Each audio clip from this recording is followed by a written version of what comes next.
오늘 우리에게 허락하신 말씀 함께 보시겠습니다. 창세기 39장이고요. 20절부터 23절의 말씀이 되겠습니다.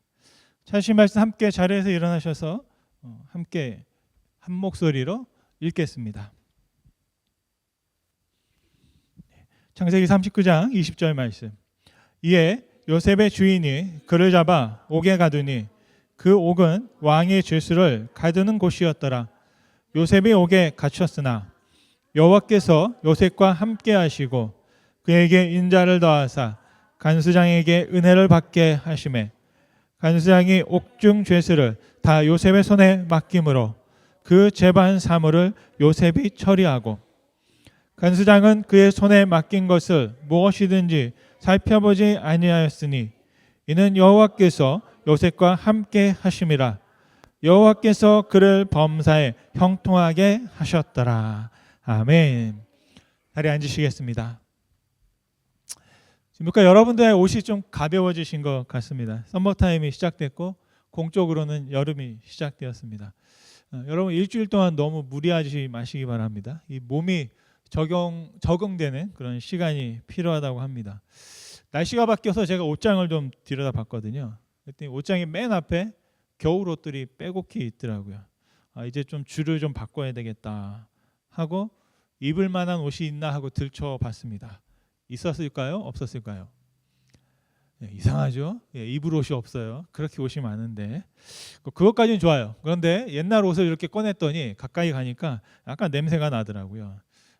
저희 집이 겨울이 추우니까 환기를 거의 시키지 않고 계속 히터만 돌리고 그랬더니 그 옷방 안에 겨우내 저희가 먹었던 모든 냄새가 거기 다 고스란히 가 있어서 옷에 딱 보니까 뭐 삼겹살 냄새도 나고 뭐 김치 냄새도 나고 뭐 별의별 냄새가 이제 옷에서 나더라고요.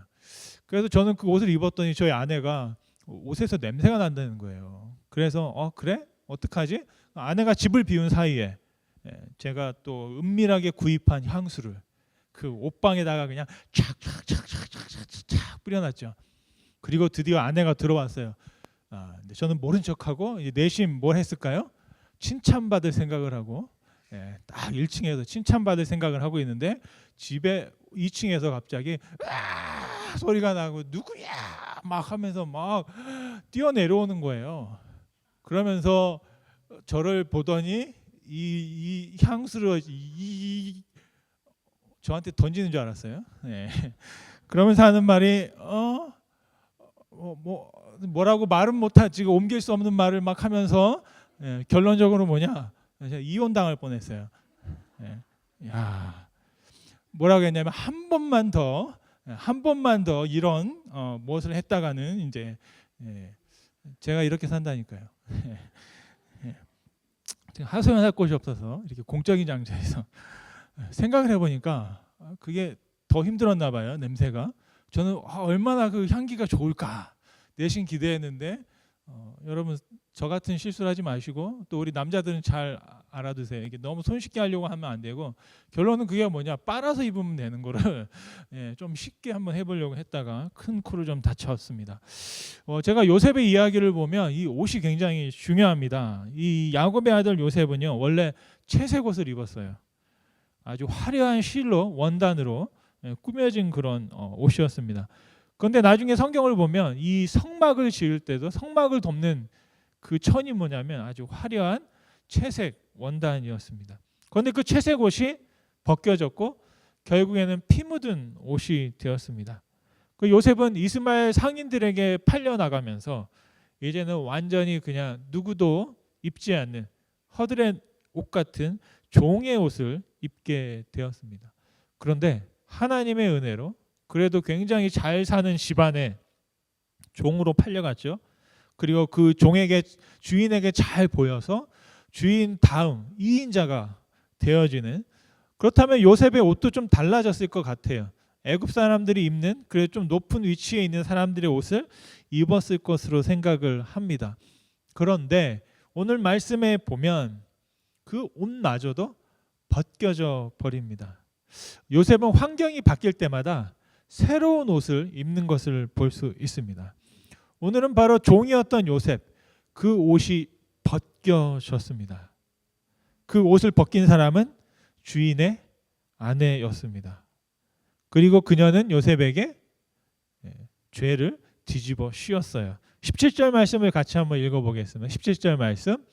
이 말로 그에게 말하여 이르되 당신이 우리에게 데려온 히브리 종이 나를 희롱하려고 내게로 들어왔으므로. 이게 누가 하는 말이냐면 주인의 아내가 자기의 주인 보디발에게 하는 말입니다. 여기서 중요한 단어가 있습니다.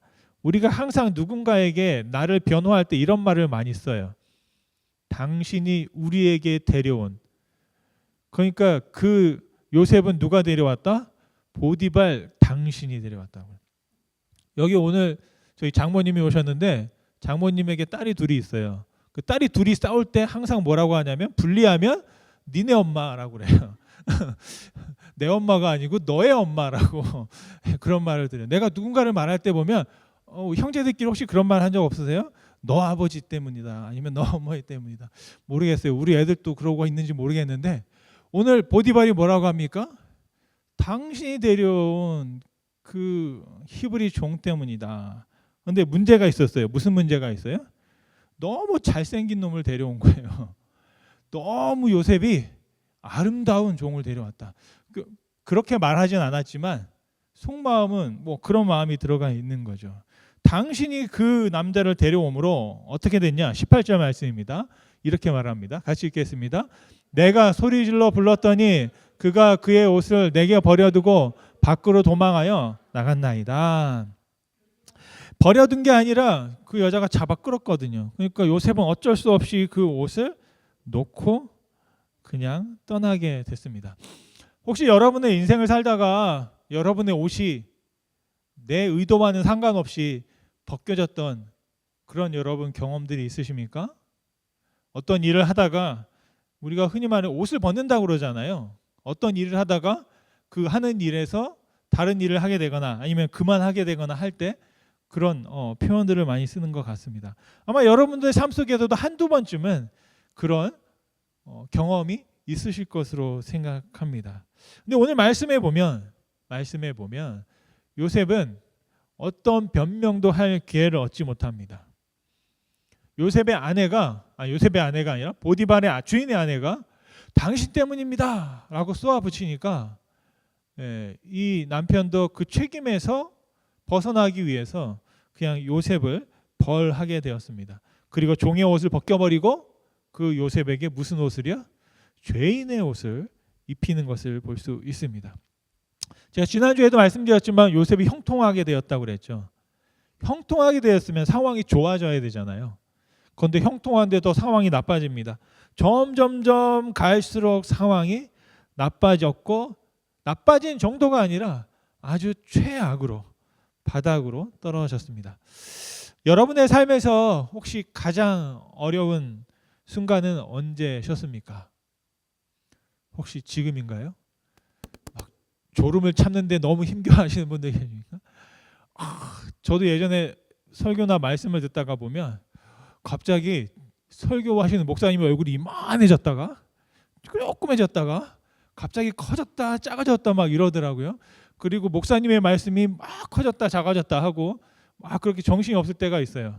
그리고 여기 이 눈꺼풀이 막 너무 무거워가지고 뭐 어떻게 할 수 없을 정도로 그래서 옆에 있는 사람들에게 때려달라 꼬집어달라 아내한테 목사였던 저도 그랬던 적이 있거든요. 정말 그거에 비하면 어쩌면 여러분의 삶에는 더 큰 어려움들이 있었을 것으로 생각을 합니다. 여러분이 만나서 당신 어려웠던 얘기를 한번 해봅시다 라고 하면 일주일 내내 떠들어도 시간이 모자랄 것이다 라고 생각합니다. 그런데 바로 인생에 우리에게 그림자가 드리워진 시간이 있을 때 그리고 내가 바라던 옷이 벗겨져 버리고 원치 않는 옷을 내가 입게 되었을 때 그럼에도 불구하고 그 과정을 통과하고 결국에는 하나님이 인도하신 형통으로 우리가 어떻게 나아갈 수 있을지를 말씀을 통해서 한번 보려고 합니다. 질문은 이것인데요.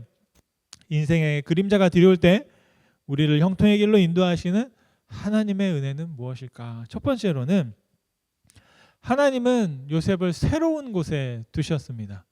일단 감옥도 새로운 곳입니다. 경험해 본 적 없는 곳입니다. 20절 말씀에 보면 같이 한번 읽겠습니다. 20절 말씀. 이에 요셉의 주인이 그를 잡아 옥에 가더니 그 옥은 왕의 질서를 가두는 곳이었더라. 네. 네. 요셉이 옥에 갇혔으나 네. 갇혔어요. 갇혔는데 그 감옥은 왕의 죄수들이 들어가는 곳이고, 저는 어떤 면에서 보면 저 감옥은 요셉에게 조금 안전한 곳입니다. 왜요? 주인의 아내가 거기까지는 찾아오지 않을 것 같아요. 그 아내만 찾아오지 않는다면 이 요셉에게는 오히려 감옥이 자신을 지킬 수 있는 곳이 될 수도 있겠다라고 생각을 합니다. 여러분, 하나님께서는 저와 여러분들에게 가끔 떠나게 하실 때가 있습니다. 저도 보니까 햇수로는 벌써 4년이 됐더라고요. 저는 서부 쪽에 한 20년 살다가 이제 이곳에서 이제 햇수로는 4년째 살고 있는데, 하나님께서 언제 움직이게 하시냐면 모든 게 다 끝났다라고 할 때 새로운 길을 펼쳐 가시는 것들을 우리가 경험할 수 있습니다. 저는 삶에 있어서 참 많이 변하고 싶었습니다. 제가 군대 갈 때 소원이 있었어요. 군대 갔다 오면 내가 남자가 되면 좋겠다. 제가 남자인데 무슨 소리냐 할지 모르겠는데 좀 남자 같은 사람이 있잖아요. 있나요? 남자 같은. 저는 저 스스로에 대해서 굉장히 컴플렉스가 많아가지고 좀 이렇게 겉보기에는 그냥 얌전하고 그냥 그러니까 좀 이렇게 쫙 남자답게 생긴 그런 걸 그래서 군대 갔다 오면 남자가 된다 그래서 열심히 막 푸시업도 하고 막 다리도 찢고 막 태권도도 막 하고, 태권도를 제가 한 번도 해본 적이 없는데 군대 가가지고요 한 30분 어이 했더니 그 다음에 거기서 1단 줬어요. 그래서 태권도 1단인데 어떻게 하는지 몰라. 일단은 받아야 되는데 주는데 안 받을 수가 없잖아요. 명령에 복종해야 되니까 태권도도 받고 막. 그래서 저도 나름대로 군 생활을 하면서 많이 힘들었거든요. 여러 가지 많이 했어요. 막 북한하고 굉장히 가까운 곳에서 있었고, 그 북한 사람들 이렇게 쳐다보고 막 소리 지르면 얘기할 수 있는 그런 곳에서 있었고, 막 여러분 한국에 여름에 영하 40도 내려간다는 걸 아세요? 철원에 가면 진짜 영하 40도까지 떨어져요. 제가 밤에 근무 쓸 때 바지를 12개, 위에를 14개를 입었어요. 그러니까 속옷부터 해가지고 막 해서 양말까지 군화까지 하면 한 14개를 입고 위에도 12개, 14개를 입고 막 이러면서 이렇게 다녀요. 그런데도 막 추웠거든요. 왜냐하면 아무것도 없으니까. 저는 왜 그거 안 하는지 모르겠어요. 제가 만약에 군대 국방 뭘 하는 사람이라면 그 초소에다가 히터를 하나씩 놔줄 것 같아.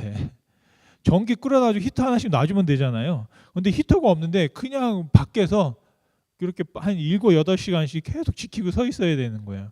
그러니까 막 발에 동상 걸리고 막 그랬단 말이죠. 그렇게 돼서 딱 제대를 했어요. 제대를 딱 해서 막 하려고 했는지 알았더니 한 몇 개월 지나니까 그냥 똑같은 사람으로 돌아오더라고요. 여러분, 제가 왜 이렇게 다시 똑같이 변화를 하고 싶은데 내가 이 변화하고 싶은 내 스스로가 잘 변하지 않을까 책을 많이 봤습니다. 그랬더니 가장 중요한 게 습관이 바뀌어야 된다. 끈기가 있어야 된다. 책을 많이 읽어야 된다. 인간관계가 바뀌어야 된다. 마음을 잘 먹어야 된다. 너가 가지고 있는 그 특기를 잘 살려야 된다. 무엇보다도 노력을 해야 된다. 그리고 열심히 하루하루 계속 개발해야 된다. 일신, 우일신 해야 된다. 그런데 해보니까 잘 안 바뀌더라고요.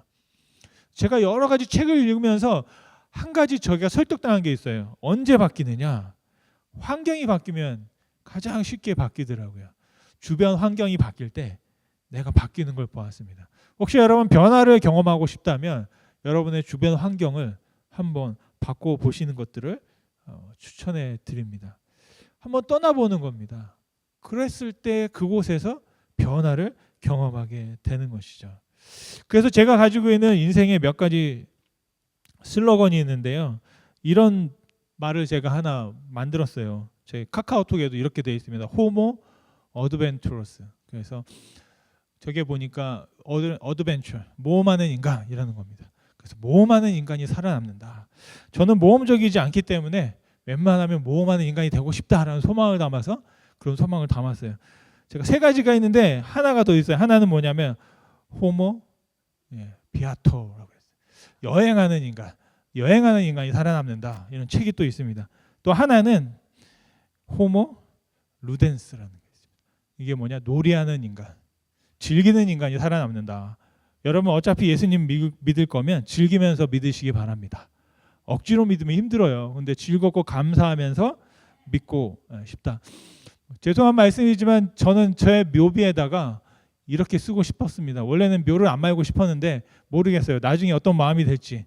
저는 그냥 제 고향 앞바다에다가 저기 천수만이라고 있어요. 충청도에 거기 안면도 앞바다에다가 이렇게 뿌려지면 좋겠다라고 했는데 혹시라도 묘비를 만든다면 우리 애들이 그렇게 해줄라나 모르겠어. 굉장히 성경적이진 않아요. 근데 저는 이렇게 쓰고 싶었어요. 잘 놀다 갑니다라고 쓰고 싶었어요. 예, 저는 그렇게 살고 싶거든요. 인생이 뭐냐? 놀이하는 거죠. 노는 거죠. 즐기는 거죠. 하나님과 놀고 가족들과 놀고 함께 여러분과 함께 놀다 간다. 저는 그것만큼 제 인생에서 소중한 게 없는 것 같아요. 그런데 제가 가장 기분 나쁠 때 뭐냐면 제가 놀고 있는데 나를 방해하는 걸 굉장히 싫어해요.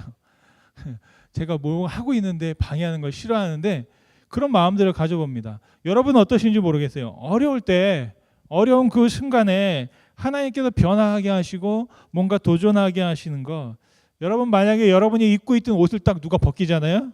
그러면 어때야 됩니까, 여러분? 세상 사람들은 절망할지 모르지만 우리는 어떻게 합니까? 기대하는 겁니다. 하나님이 무슨 옷을 나한테 입혀주려고 저러실까? 여러분이 뭐 하던 일이 안 된다. 하나님이 무언가 나에게 또 새로운 내가 모르는 더 좋은 일을 나에게 주시려고 하나? 네. 여러분 소라게가 몸집이 커지면 그 소라게에서 나와야 되거든요. 그래서 다른 더 큰 소라게로 옮겨가야 돼요. 그런데 그 과정이 굉장히 위험합니다. 중간에 뭔가 그 잡아먹으려고 기다리고 있는 거죠. 그런데 그 위험을 감수하지 않으면 어떻게 됩니까? 더 큰 집에 갈 수 없고 더 성장할 수 없다라는 것이죠. 요셉은 이제 클 만큼 컸거든요. 그러니까 그 보디발 밑에서 보디발이 가지고 있는 그 모든 능력과 그 권한을 다 행사했습니다. 그런데 이제 그 밑에 있으면 그만큼밖에 잘하지 못하는 거예요. 근데 하나님께서 그걸 모두 다 뺏어버리셨어요. 그리고 또 새로운 길로 인도해 가십니다. 그러면서 두 번째로 하나님께서 우리를 변화시키실 때 어떻게 하시느냐? 함께 하신다라는 겁니다. 옷을 벗기고 그냥 내버려 두는 게 아니라 함께 하신다라는 거예요. 21절 말씀입니다. 같이 한번 읽겠습니다. 여호와께서 요셉과 함께 하시고 그에게 인자를 더하사 간수장에게 은혜를 받게 하시매. 아멘. 근데 여기 전 말씀이 좀 이상해요. 아니 하나님이 좀 먼저 함께 하시지. 꼭 이렇게 억울하게 죄인이 돼서 옥에 갇혔는데 그때 함께 하셨다라고 말씀하시더라고요. 여러분 이게 이해가 되시나요? 아직도 저는 좀 질문이 많습니다. 하나님께서 미리 좀 선행적으로 알아서 해주셨으면 좋았을 텐데 라는 생각을, 감옥에 들어가지 않도록 그런 일이 벌어지지 않도록 막아주셨으면 어땠을까라는 생각들을 한번 해보게 됩니다. 그런데 전체적인 이야기와 그 요셉의 삶을 보면 이게 또 필요했겠구나라고 나중에 깨닫게 되는 거죠. 하나님께서 우리와 함께 하신다라는 거예요, 여러분. 여러분 하나님께서 지금 여러분과 함께 하시는 줄 믿습니다. 그런데 여러분이라면 요셉과 함께 하시겠습니까? 저는 요셉과 함께 할 것 같지 않습니다. 예, 성폭력을 하다가 성폭력 미수범으로 유죄가 인정돼서 감옥에 갇혔어요. 그런데 여러분 그 사람과 여러분 함께 하시겠어요? 저 같으면 야 가까이도 가지 마. 뭔가 있을 거야. 여러분 그렇게 말씀하지 않으시겠습니까? 그런데 하나님께서는 요셉과 함께 하셨어요. 저는 이게 굉장히 은혜가 되었습니다. 왜요? 요셉이 무엇을 가지고 있을 때, 요셉이 보디발의 2인제가 돼서 권력을 누릴 때, 요셉이 야곱의 정말로 총망받는 아들로서 미래가 아주 보장되어 있던 그런 삶을 살 때 정말 하나님께서 그와 함께 하실 수 있었지만 하나님께서 언제 함께 하셨느냐? 구덩이에 들어갔을 때, 종으로 팔렸을 때, 그리고 감옥에 들어갔을 때 하나님께서는 여전히 함께 하셨다라는 것입니다. 저와 여러분이 하나님을 본받고 하나님의 길을 가기 원한다면 하나님께서 어디를 바라보시고 누구를 향해 관심을 갖는지를 유심히 볼 필요가 있습니다. 우리가 함께하고 싶어하는 사람과 하나님께서 함께 하시는 사람은 좀 다를 수 있다는 거죠. 예수님을 보면 우리가 알 수 있습니다. 그리고 예수님은 자신을 필요로 하는 사람들에게 다가가셨다라는 것이죠. 하나님도 마찬가지입니다. 그러면서 왜 그와 함께 하셨냐면 그에게 무엇이 필요했느냐? 인자가 필요했기 때문입니다. 세상의 모든 사람들이 요셉을 다 등졌지만 하나님은 요셉을 바라보셨고 그에게 인자를 베푸셨습니다. 우리 성도님 중에 인자가 계신데 인자가 계신가요? 인자를 더하셨다. 이 설교 중에 자꾸 권사님 얼굴이 생각나가지고 21절 말씀을 저는 괄호를 한번 쳐넣어봤어요. 하나님께서 누구와 함께 하시고 누구에게 인자를 더하시고 누구에게 인자를 받게 하심에, 저는 여기에다 이렇게 넣어본 겁니다. 하나님께서 저와 함께 하셨고 저에게 인자를 더하시며 누구를 통해서 은혜를 받게 하시느냐, 이게 여러분 중요한 거예요. 여러분에게 누가 은혜를 베풀고 여러분에게 누가 은혜를 받게 할까요? 길을 가든 모르는 사람이 여러분에게 은혜를 베풀까요? 아무 본 적도 없는 사람이 여러분들에게 밥을 사줄까요? 제가 유메스 식당에 가보면 이렇게 식당에 들어갈 때 모르는 분들은 저를 그냥 학생이나 아니면 교수나 직원으로 생각하고 이렇게 돈을 내라고 합니다.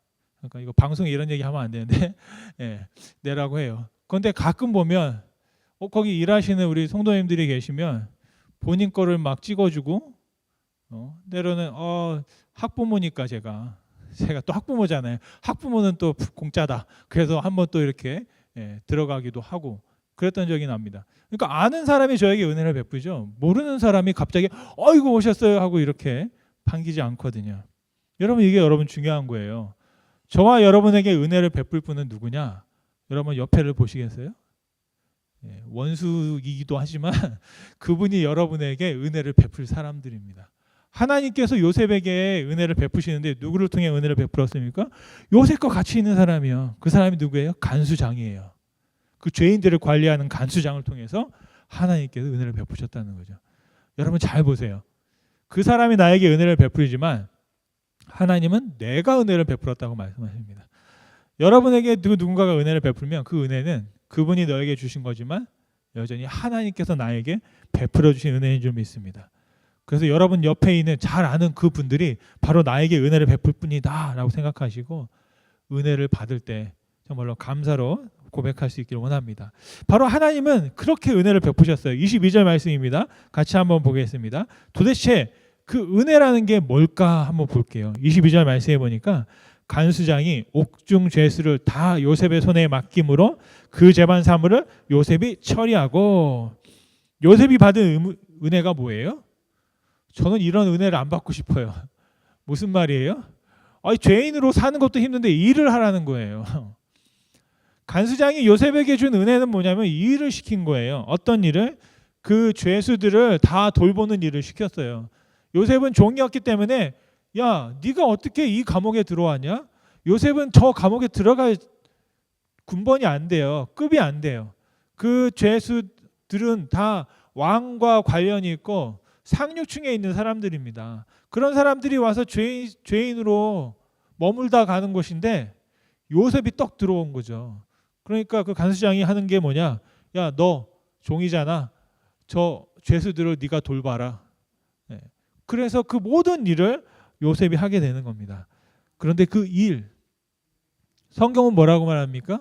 요셉이 하는 그 일을 은혜라고 말하는 거예요. 여러분, 아침에 딱 눈을 떴는데 해야 할 일이 딱 있다. 이게 여러분 얼마나 행복한지 아세요? 그죠? 아침에 딱 눈을 떴는데 오늘 뭐 해야 되지? 할 일이 없을 때 얼마나 여러분 막막합니까? 근데 정말 해야 할 일이 있고 나를 필요로 하는 것이 있고 내가 감당해야 하는 것, 내가 맡아서 하고 있는 일이 있다는 게 얼마나 큰 축복이고 은혜인지 모르겠습니다. 여러분, 이 세상을 살아가려면 제정신 가지고는 살 수가 없어요. 여러분, 어때야 살아가요? 미쳐야 살 수 있어요. 그런데 미치는데 어떻게 미쳐야 되냐? 좋게 미쳐야 됩니다. 어떤 일을 할 때 정말 미친 것처럼 하는 거죠. 저는 아직 멀었지만 하나님의 일을 할 때 정말 미친 사람처럼 하고 싶다라는 소망을 갖게 됩니다. 여러분이 하고 있는 일을 정말로 사랑하고 여러분이 하고 있는 일을 정말 즐기는 것, 하나님의 은혜로 알 때 그렇게 살아갈 수 있게 되는 줄로 믿습니다. 하나님은 바로 그 은혜를, 그 하나님께서 그 요셉에게 맡겨진 그 일을 요셉이 은혜로 여길 때 하나님은 그를 형통하게 하셨습니다. 세 번째로 하나님은 요셉을 형통하게 하십니다. 23절 말씀인데요. 같이 한번 읽겠습니다. 23절 말씀. 간수장은 그의 손에 맡긴 것을 무엇이든지 살펴보지 아니하였으니 이는 여호와께서 요셉과 함께 하심이라. 여호와께서 그를 범사에 병통하게 하셨더라. 아멘. 아멘. 저와 여러분은 하나님께서 형통하게 하기 원합니다. 그런데 재미있는 게 뭐냐면 그 형통이 뭔가 봤더니 나에게 일을 시키는 사람이 나를 간섭하지 않는 게 형통이라고 말합니다.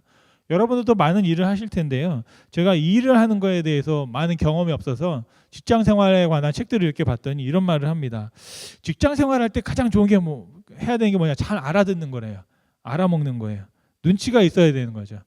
그래서 잘 눈치를 있고 한말 해도 중간은 간다. 그런 말을 이렇게 말하고 있습니다. 강원국님이 말하기의 태도라는 책에서 이렇게 말했습니다. 직장 생활은 알아먹고 알아차리기만 잘해도 성공적으로 할 수 있다. 여러분 잘 알아차리고 눈치껏 잘 살아남으시기 바랍니다. 그런데 일 잘하는 사람에게는 네 가지 특징이 있대요. 첫 번째는 뭐냐면 상사가 묻기 전에 먼저 보고한다는 거예요. 물어보기 전에 먼저 가서 말한다는 거죠. 두 번째는 보고를 자주 한다는 거예요.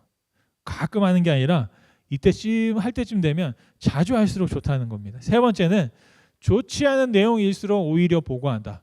그런데 우리는 좋지 않은 결과가 나오면 감추려고 하고 좋은 결과가 나올 때까지 기다리려고 하는데 그러다 보면 나중에 내가 책임질 수 없는 일이 벌어진다는 거죠.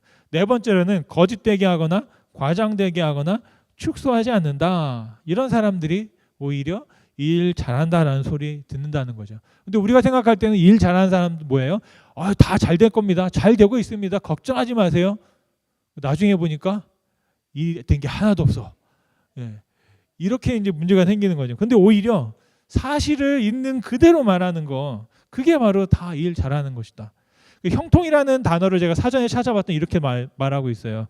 내가 모든 일들이 뜻과 같이 되는 것. 그러니까 모든 일들이 뜻과 같이 되는 것, 그게 형통이라는 거예요. 다시 말하면 내가 모든 뜻한 것이 그대로 일로 되어지는 것, 그게 형통이라고 합니다. 그런데 우리가 살다 보면 이런 경우가 있습니다. 한번 표를 보시면 내가 뜻이 있어요. 그런데 뜻은 큰데 일이 잘 안 될 때가 있고요. 뜻은 조금 했는데 일이 또 너무 잘 될 때가 있어요. 그런데 형통은 뭐냐면 크거나 작거나가 아니라 같은 걸 말하는 거예요. 그런데 여러분 어떻게 하면 이걸 갖게 할까? 제가 보니까 한 가지 방법이 있습니다. 우리가 교회니까 성경 안에서 말씀드리려고 하는 건 뭐냐면 하나님이 뜻하신 건 항상 형통하더라고요. 그게 무슨 말이냐면 하나님의 뜻하신 일은 반드시 그대로 이루어집니다. 이게 여러분 형통이에요. 형통을 우리는 뭐라고 얘기하냐면 내가 100불, 요즘에 보니까 비트코인이 막 9만 불까지 올라가가지고 제가 어떤 아는 분은 뭐 3만 불일 때 샀는데 지금 뭐 몇 배가 올라가지고 이제 뭐 10몇만 불까지 올라갈 거니까 지금이라도 늦지 않았다 사라 그러는데 돈이 있어야 사죠. 그랬던 적이 있어요. 그런데 이게 우리가 생각하는 형통은 뭐냐면 내가 100불을 했는데 한 10,000불을 버는 걸 이런 걸 형통으로 얘기하는데 성경이 말하는 형통은 뭐냐면 같은 걸 말하는 거예요. 하나님께 뜻하신 걸 그대로 이루어지는 게 형통입니다. 그래서 저와 여러분들이 형통하려면 어떻게 되냐면 내 뜻을 하나님의 뜻과 맞추면 내 뜻이 그대로 이루어지는 거죠. 그게 바로 하나님께서 말씀하신 형통입니다. 여러분 하나님께서 여러분과 함께 하셔서 그 하나님의 뜻을 알게 하시고 형통의 길을 갈 수 있기를 간절히 소원합니다. 말씀을 마시면 하나님은 요셉에게 형통의 옷을 입혀주셨습니다. 제가 어릴 때 서울로 유학을 갔습니다. 이렇게 보여도 제가 서울에서 고등학교를 나왔어요. 여의도에서도 학교도 집은 여의도였고 근데 아무튼 고등학교는 다른 곳이었어요. 그랬는데 처음 중학교 갔을 때 저희 어머님이 야 촌사람이라고 기죽지 마. 그리고 최고 유행하는 그 당시 그 신발을 하나 사주신 거예요. 그래서 그걸 딱 거의 간직하고 있다가 학교 갈 때 딱 신고 갔습니다. 딱 자랑스럽게. 얼굴은 되게 촌스러웠는데 내가 나중에 한번 제가 초등학교 졸업사진을 보여드릴게요. 지난주에 제가 고등학교 졸업사진을 보여드렸는데 초등학교 때 정말 가관이었습니다. 그랬는데 한 친구가 나중에 저한테 와서 이런 말 하는 거예요. 야, 넌 신발 좀 이상하다. 뭐가 이상한가 봤더니 저는 몰랐어요. 알고 보니까 다른 친구들은 2줄인데 저는 3줄인 거야. 이게 프로스펙스라는 그 브랜드가 있어요. 이렇게 나이키인데 나이키에서 한 줄이 더 있는 게 있어요. 이렇게. 근데 제 거는 이게 세 줄인 거더라고. 알고 보니까 저희 엄마가 시장에 가서 아주 요즘 유행하는 최고 신발을 사주신 건데 그 새 신발을 제가 한 번 신고 다시는 안 신었다는 거 아닙니까?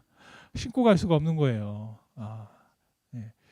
여러분, 하나님께서 여러분들에게 옷을 입혀주시는데 이 세상은 보기 좋게 해서 짝퉁 옷을 입혀주는데요.